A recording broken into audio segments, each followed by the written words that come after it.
9:15 करीब 10 feet deep पानी में, उस वक्त मेरी शायद हाइट रही होगी 4.5 फीट के अराउंड। तो मैंने उसमें जंप मार दिया। देखें कि क्या है, कहां से आते हैं महत्वपूर्ण नहीं है, आपके पास क्या रिसोर्सेज है वो महत्वपूर्ण नहीं है, आपके पास क्या स्किल है वो भी महत्वपूर्ण नहीं है, लेकिन यह महत्वपूर्ण है कि आप क्या निर्णय लेते हैं और किस दिशा में अपने प्रयत्न करते हैं। जॉब करने की जो जर्नी रही, what was your first job और कैसे कैसे आप जो है एम्बिट तक पहुंचे हैं? अगर आपकी सोच और आपका लक्ष्य एकदम सटीक है, केंद्रित है, भटकाव नहीं हो रहा, तो आप वहां जीतेंगे। आप कैसे स्टॉक मार्केट में 100x अपनी वेल्थ को ग्रो कर सकते हैं, उसके भी फॉर्मूला दिए। कभी भी कोई भी अपॉर्चुनिटी मिले तो ना नहीं करना।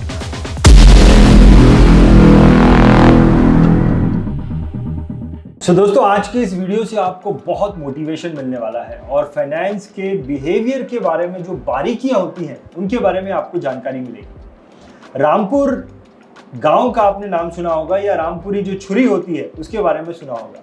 तो रामपुर छुरी का जन्म जहां पे हुआ, वो जो गांव था रामपुर, उसी गांव में जिस व्यक्ति से मैं आपको मिलाने वाला हूं, इनका जन्म हुआ। और यूपी के उस छोटे से गांव से निकलकर इन्होंने इंडिया इन्फोलाइन वेल्थ, इस कंपनी का आपने नाम सुना होगा, इसके वो को फाउंडर रहे। इनका नाम मिस्टर सिद्धार्थ रस्तोगी है।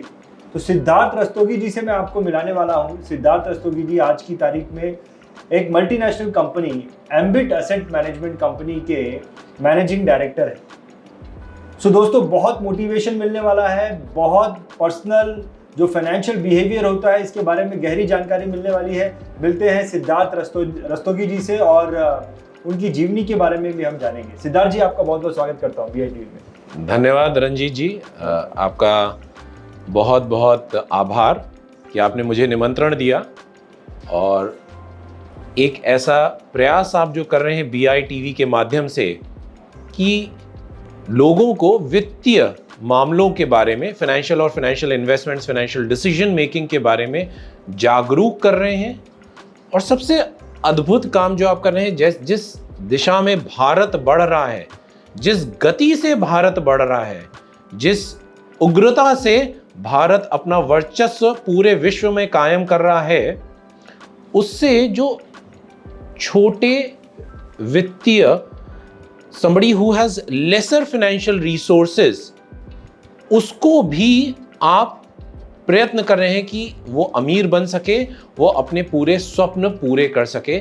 और BI TV जैसे फाइनेंशियल एडवाइजर्स को प्रेरित करता है और वो फाइनेंशियल एडवाइजर्स फिर इन्वेस्टर्स को प्रेरित करते हैं कि भारत की अर्थव्यवस्था में निवेश करें और भारत की अर्थव्यवस्था से जीतें।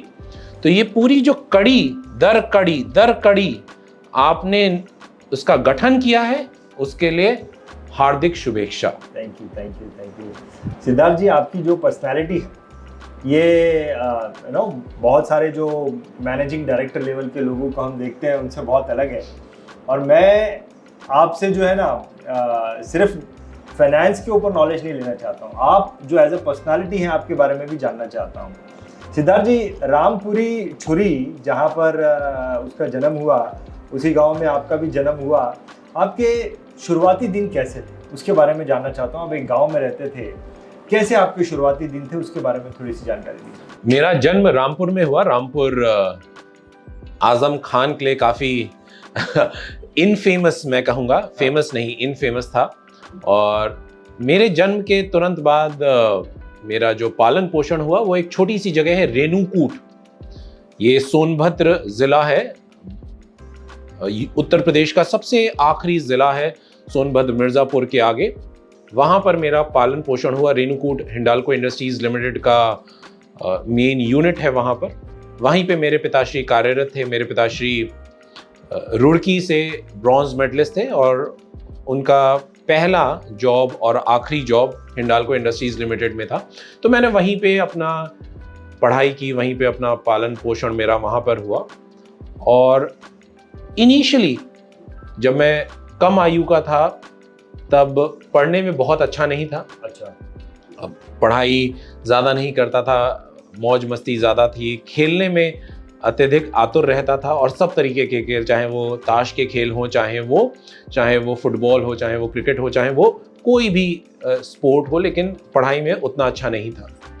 लेकिन जब मैं छठी कक्षा में आया तो एक मेरे साथ एक इंसिडेंट हुआ, मेरे साथ एक एक्सपीरियंस हुआ जिसने मेरी पूरी जीवन बदल दी।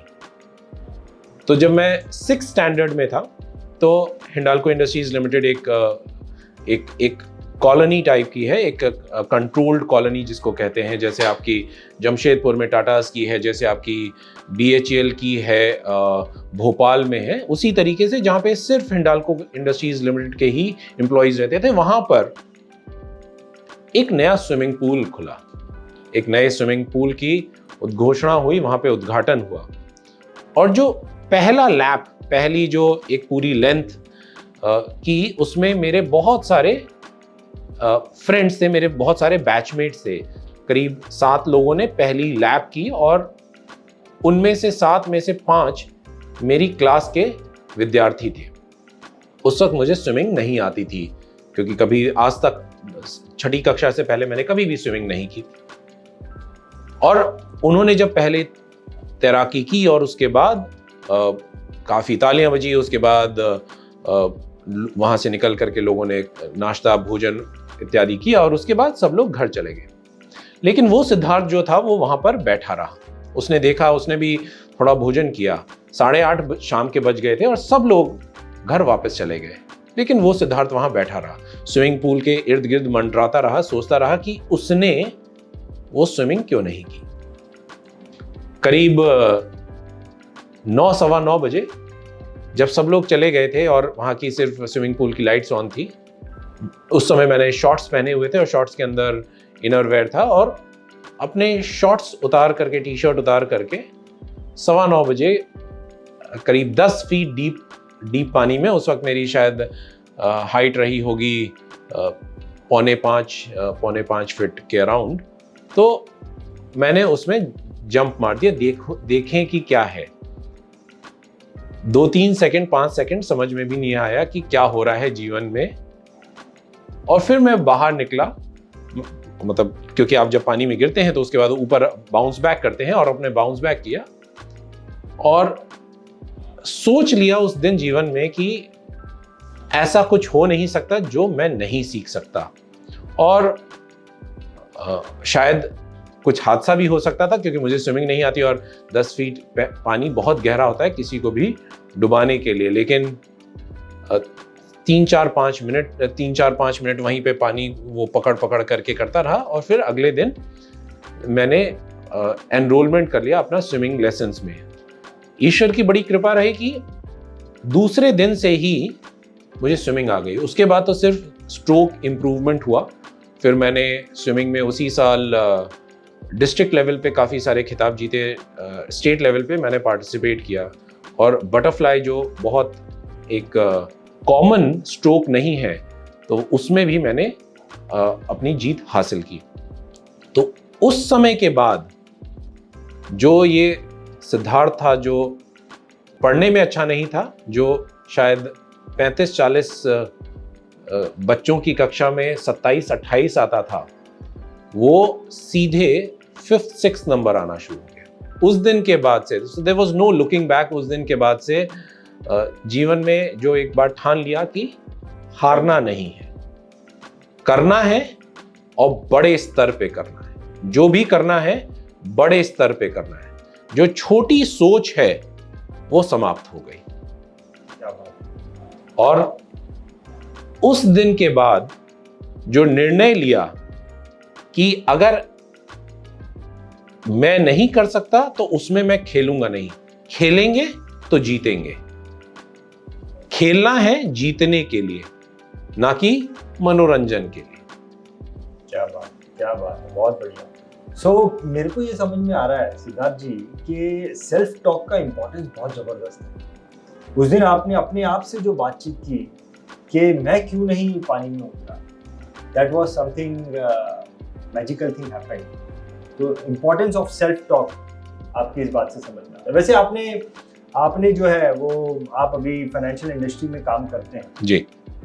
आपने क्या पढ़ाई की है उसके बारे में कुछ बताइए। What was your education? जी, 12th में so I was the gold medallist in the city.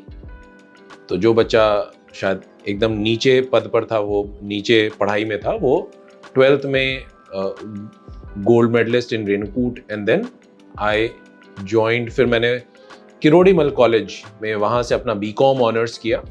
उसके पश्चात मैंने कंपनी सेक्रेटरी और Narsee मोंजे institute of management studies में MBA in finance and strategy, PG DBA in finance and strategy किया, और वहाँ पे भी मैं गोल्ड मेडलिस्ट था। उसके बाद मैंने लॉ भी किया यूनिवर्सिटी में, वहाँ पर भी गोल्ड मेडलिस्ट था। उसके बाद मेरी कार्य शुरू हुआ, मैंने अपना काम शुरू किया। मेरा जो लॉ की पढ़ाई की? लॉ की पढ़ाई की, MBA फाइनेंस किया। लॉ तो बहुत कुछ ही वर्ष पूर्व किया, लेकिन MBA फाइनेंस और स्ट्रैटेजी किया, बीकॉम ऑनर्स किया, कंपनी सेक्रेटरी किया। कंपनी सेक्रेटरी किया जी। और उसके बाद फिर आपकी जो जॉब करने की जो जर्नी रही, what was your first job, और कैसे कैसे आप जो है एम्बिट तक पहुंचे? बहुत अच्छा।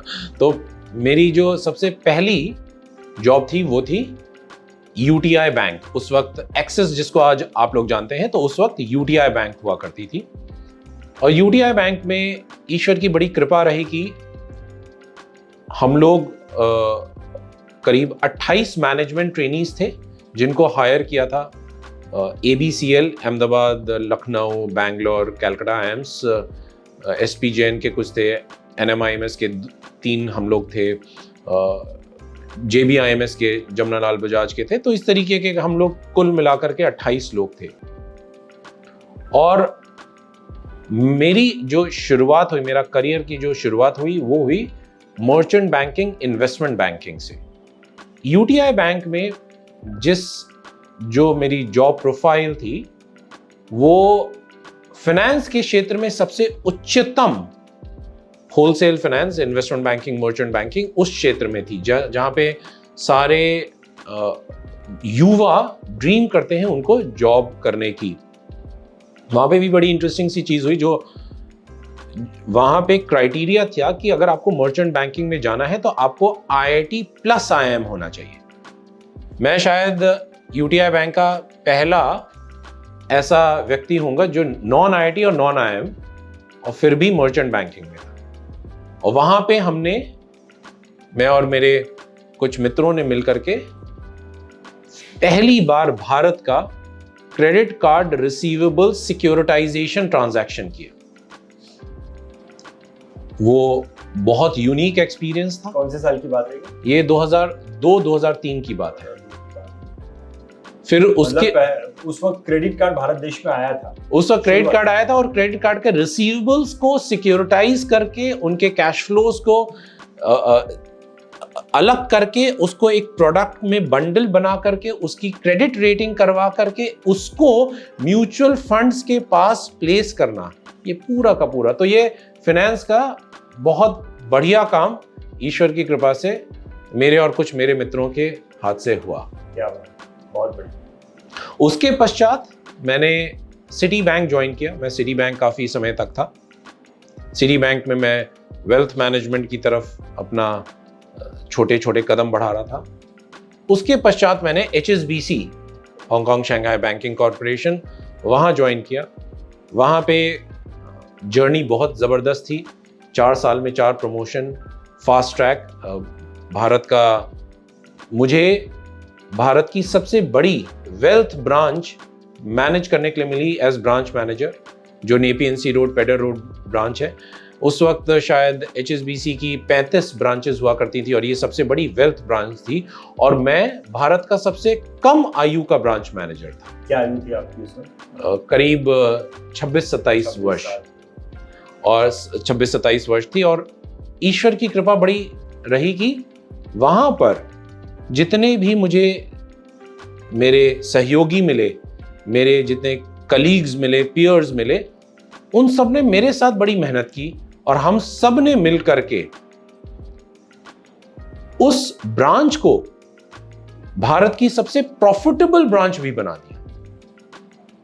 उसके बाद फिर मैंने IIFL वेल्थ को को-फाउंड किया। IIFL वेल्थ में पूरा म्यूचुअल फंड डिस्ट्रीब्यूशन सेटअप, उनका पूरे प्रोसेस सिस्टम्स को सेटअप वो किया। तत्पश्चात मैंने एम्बिट ज्वाइन किया, एम्बिट ग्रुप ज्वाइन किया, जो भारत का एक जाना माना फुल सर्विस इन्वेस्टमेंट बैंक है। उनकी प्राइवेट बैंकिंग को सेटअप किया। मैंने जो कहा कि एम्बिट एक मल्टीनेशनल कंपनी है, वो सही है?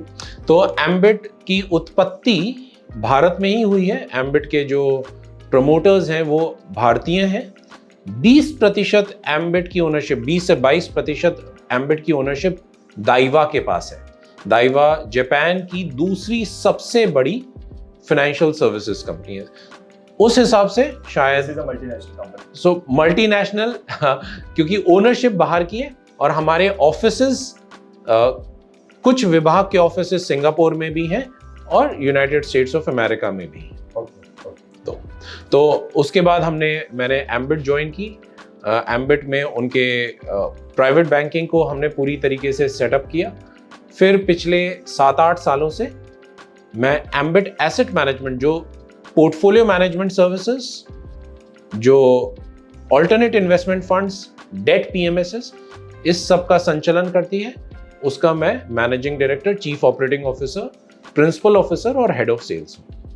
फैंटास्टिक। सो सिद्धार्थ जी, आपने बचपन में जब आप 6वीं कक्षा में थे, तब आपने ये डिसीजन, आपने अपने आप से वार्तालाप की और आपके अंदर के एक जो पावरफुल व्यक्ति था उसे आपने जिंदा किया, और वो पावरफुल व्यक्ति जो है वो आज आप हैं।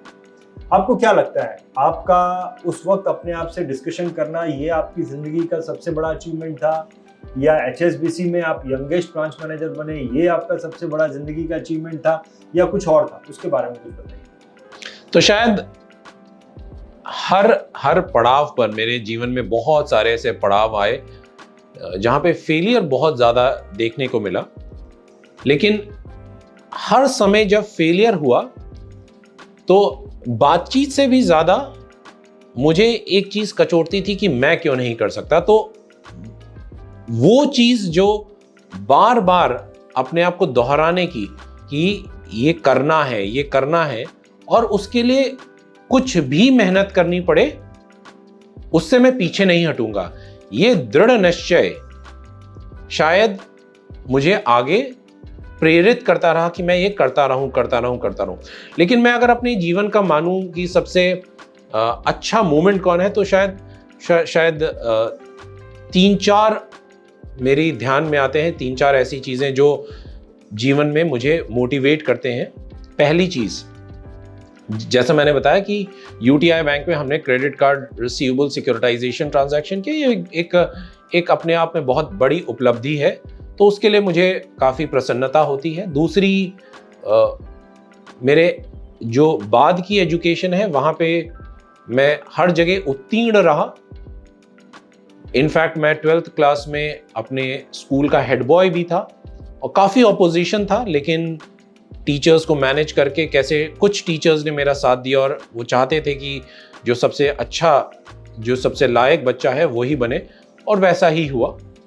अब एक और उपलब्धि जो शायद बाल्यावस्था की है लेकिन अब आज भी दिमाग में एकदम ताज़ा है, मुझे हेड बॉय बनना क्यों था? हेड बॉय इसलिए बनना था क्योंकि टीचर्स डे के दिन जो हेड बॉय होता था वो प्रिंसिपल बनता था, और वो प्रिंसिपल बन करके पूरे स्कूल की असेंबली कंडक्ट करता था, तो मुझे वो करना था और इस कारणवश हेड बॉय बना और टीचर्स डे के दिन प्रिंसिपल बना, पूरे स्कूल का राउंड लिया और असेंबली कंडक्ट किया। तो वो शायद एक छोटी सी याद है लेकिन बहुत मीनिंगफुल है मेरे लिए। उसी प्रकार से HSBC में काफ़ी सारी उपलब्धियां हुई। आपने जैसा दोहराया कि मैं सबसे बड़ी ब्रांच का सबसे कम आयु का ब्रांच मैनेजर था और वो ब्रांच भारत की सबसे बड़ी वेल्थ ब्रांच बनी, तो ये भी एक अच्छा एक्सपीरियंस था। और ये सारे जो एक्सपीरियंस है मेरे, मैं मानता हूं कि ये मेरे किए नहीं है, ये सब ईश्वरी शक्ति है और ईश्वर ने मेरे साथ, जैसे मैं आपको आज से 5 दिन पहले नहीं जानता था, मैं तो आपसे मुलाकात भी नहीं, और अभी हम लोग जो मिले हैं मित्र हो गए हैं। कहने का तात्पर्य क्या है कि ईश्वरी शक्ति मुझे अच्छे लोगों से स्वयं मिलाती है, अच्छे लोग मुझे अच्छा काम करने के लिए प्रेरित करते हैं और उसमें अपना योगदान करते हैं, जिससे वो आउटकम होता है। और एक और मुझे जो लगता है उपलब्धि अच्छी रही, वो थी द 100x फॉर्मूला, जो हमने एक पुस्तक लिखी, मैं और कौशिक मोहन ने मिलकर के एक पुस्तक लिखी, जिसकी प्रस्तावना श्री नितिन गडकरी जी ने की है, जिसको दीप कालरा, जो इस वक्त मेक माई ट्रिप के चेयरमैन हैं और पहले उसके फाउंडर और सीईओ हुआ करते थे, एवं क्लियर ट्रिप जो एक ग्लोबली बहुत बड़ा स्टार्टअप है, आज के दिन में बहुत बड़ी कंपनी है, उसके को फाउंडर मैथ्यू स्पेसी, तो इन सब ने ही उस बुक को अत्यधिक सराहा है। और इस बुक में हमने जो एक लिखने का प्रयत्न किया है, कैसे आप कहां से आते हैं महत्वपूर्ण नहीं है, आपके पास क्या रिसोर्सेज है वो महत्वपूर्ण नहीं है, आपके पास क्या स्किल है वो भी महत्वपूर्ण नहीं है, लेकिन यह महत्वपूर्ण है कि आप क्या निर्णय लेते हैं और किस दिशा में अपने प्रयत्न करते हैं। और अगर आपकी सोच और आपका लक्ष्य एकदम सटीक है, केंद्रित है, भटकाव नहीं हो रहा, तो आप वहां जीतेंगे। और कैसे आप अपने आप को 100x बना सकते हैं, तो इस बुक में, इस किताब में, इस पुस्तक में हमने उस चीज का प्रयत्न किया है। उसके अथवा आप कैसे स्टॉक मार्केट में 100x अपनी वेल्थ को ग्रो कर सकते हैं, उसके भी फॉर्मूला दिए। तो हमारा प्रयत्न बड़ा सरल सा है, इस बुक के माध्यम से आप जो सबसे गरीब महिला है, जो सबसे गरीब बच्ची है, जो सबसे प्रताड़ित मानव है, वो भी अपने स्वर्णिम दिनों को न सिर्फ देखे बल्कि उसको जिए भी अपने जीवन काल में। उसका पूरा एक विवेचन एक फॉर्मूला के माध्यम से किया है। तो जब हमने ये पुस्तक लिखनी शुरू की तो हमें पता भी नहीं था कि ये पुस्तक इतनी अच्छी निकलेगी। इसका दूसरा रीप्रिंट हो जाएगा, पहला प्रिंट पूरा खत्म हो गया है। तो शायद ये एक हमारे लिए एक बड़ी उपलब्धि है। इसके अलावा मैं जब जिस जगह से मैं आता हूं और जो मेरी बाल्यावस्था में थी, मैं अंग्रेजी बहुत अच्छी नहीं बोल पाता था। बोलता था, समझता तो बहुत था, लेकिन बोलने में हिचकिचाहट थी, डर था। लेकिन आज के दिन में मैंने पुस्तकें लिखी, उसके अलावा मैं पढ़ाता हूं। मैं वर्ल्ड ट्रेड सेंटर में शिक्षक हूं। मैं sir Meghnath Desai institute of economics, जो भारत का जाना माना इंस्टीट्यूट है, वहां पर मैं लोगों को इकोनॉमिक्स के, फाइनेंस के लेक्चर्स देता हूं, वहां मेंटोर करता हूं लोगों को। उसके पश्चात जो masters union school of business है, जो भारत का एक बड़ा जाना माना लवली यूनिवर्सिटी जो है आपकी पंजाब में, उन्हीं के फाउंडर्स ने masters union school of business की संस्थापना की। मैं उसका भी फाउंडिंग प्रोफेसर हूं। तो ये सब एक ऐसा बच्चा जो शायद अंग्रेजी में फ्लुएंटली नहीं बात कर सकता था, आज ये कर रहा है। तो कहीं ना कहीं ये ईश्वरी शक्ति है, ईश्वरी बुद्धि है, और लोगों की मेरे पर, मेरे माता पिता का आशीर्वाद है। और मेरे माता पिता पे जो मुझ पे सोचा, मेरे बारे में सोचा, शायद उसी शक्ति से ये पूर्ण हुआ है। एक और आपको इंटरेस्टिंग वाकयात बताऊंगा। यह भी इंसिडेंटली मेरी 6ठी कक्षा में ही हुआ। सो 6ठी कक्षा से पहले आज तक मैंने कभी भी पब्लिक स्पीकिंग नहीं की। आज मुझे आईएम्स में भी, आप बहुत सारे इंस्टीट्यूशंस में, बड़े बड़े इंस्टीट्यूशंस में लेक्चर देने के लिए बुलाया जाता है। 6th स्टैंडर्ड में पहली बार कोई नहीं था, तो इसलिए मुझे एक्सटेम्पोर का अर्थ होता है कि आपको इंस्टेंटली कोई टॉपिक दिया जाए और उस पर आपको अपनी सोच रखनी है, उस पर आपको 3 मिनट के लिए कम से कम बोलना है और अत्यधिक आप 5 मिनट के लिए बोल सकते हैं। तो कंपटीशन हुआ करते थे स्कूल में, मिड लेवल में 6th 7th 8th स्टैंडर्ड के बच्चे इस पे कंपटीशन करते थे। जनरली 8th क्लास के पार्टिसिपेशन ज्यादा होता था क्योंकि वो सीनियर मोस्ट होते थे मिड लेवल में। चूंकि किसी की इच्छा नहीं थी और कोई उस दिन था नहीं, तो मेरी शिक्षिका ने मुझे बुलाया और पूछा आप लेने में इंटरेस्टेड होंगे? तो मैंने कहा हाँ, मैं प्रयत्न करूंगा। और सबसे कम आयु का बच्चा और जो 8th क्लास के बच्चों के साथ कंपटीशन कर रहा है, वहां पर मुझे टॉपिक दिया गया कुछ आधे घंटे पहले। मुझे स्वयं लिखना था और स्वयं पे बात करना था, उस विषय पे बात करनी थी। और ईश्वरी कृपा दोबारा हुई और वहां पे हमारे लगभग सारे हाउसेस हुआ करते थे। आपको पता है स्कूल्स में हाउस में डिवाइड करते हैं, तो सारे हाउसेस और सभी बच्चों में मैं प्रथम आया। वहां से मेरे बातचीत करने की अवस्था और आयाम शुरू हुआ और उसके बाद there was no looking back. उसी तरीके से जब मैं 9th स्टैंडर्ड में था, सीनियर स्कूल में आ गया था और सीनियर स्कूल में 9th 10th 11th 12th में थे, तो मुझे कबड्डी का बहुत शौक था और मैं थोड़ा सा रिष्ट पुष्ट हमेशा ही से था, ईश्वर की कृपा टचवुड तो हो रहे। वहां पर 12th क्लास के बच्चे थे जो सब कबड्डी में खेलते थे। हमारे हाउस में, हमारे कंपटीशन में कुछ बच्चे कम पढ़ रहे थे, तो उन्होंने वापस पूछा, तो मैंने बोला हाँ खेलेंगे। और वहां पर 9th क्लास का बच्चा 12वीं कक्षा, उनके जबरदस्त शरीर के साथ, और वहां पर मैंने कबड्डी की। वहां पर भी हम लोग जीते और मुझे सबसे अच्छे खिलाड़ी का पुरस्कार मिला। कहने का तात्पर्य क्या है, ये मैंने आपको ये 2-3 घटनाएं इसलिए बताई क्योंकि जीवन में मैंने एक चीज सोची और वो हमेशा की, कभी भी कोई भी अपॉर्चुनिटी मिले तो ना नहीं करना, पहली चीज। दूसरी चीज, जीवन भर सीखते रहना। मैं तो ईश्वर से कामना करता हूं कि मुझे ऐसी बुद्धि दें कि जब मैं 96, 97, 98 वर्ष का हूं, जब मेरी मृत्यु सामने आए 100 वर्ष के लगभग, तो भी मैं सीखता रहूं। और अगर मैं ये सीखता रहा और लोगों को सिखाता रहा, ये एक circle of learning, circle of giving back, circle of education, circle of educating, ये अगर चलता रहा नियंत्रित रूप से, तो जीवन में सब कुछ आ जाएगा।